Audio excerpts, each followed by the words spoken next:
Welcome to our new video. তো এখন আমরা বানাবো আমের চাটনি। তো সেই জন্য এখন আমরা আম পাড়তে যাচ্ছি। এখন বাজে দুপুর 1টা আর এখন আমরা যাচ্ছি। বাইরে কত রোদ, তো আমরা গাছ থেকে আম পাড়বো।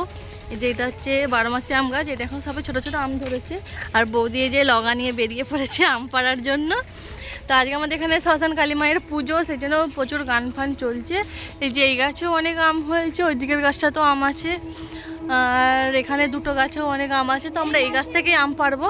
না কি এই গাছের আমের চাটনি প্রত্যেকবার খাই, ওটার খাই না। চলো, তো আমরা এই গাছের আমের চাটনি সবসময় খাই। তো ডিসাইড করা হলো যে এই গাছের আমটা পাড়া হবে। আমার মেয়ে কালকে আম নিয়ে আসলো তোমাদের বাড়ি থেকে, পাকা পাকা আমগুলো কাটবো। হ্যাঁ, তো এখান থেকে এখন একটা আম পাড়া হবে, আমের চাটনি হবে।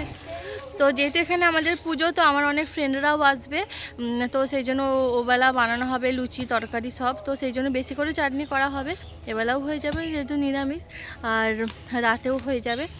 তো সেই জন্য হচ্ছে। তো এখানে বৌদি দুটো আম পেড়ে নিয়েছে,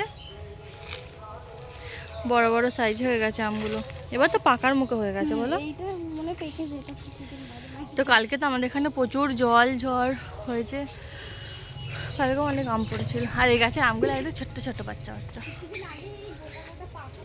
হ্যাঁ, পাকা পাকাও এই এখনো, ওই তো এখনো হচ্ছে বকুল আছে, ছোট ছোট আম আছে, বড় বড় আম আছে।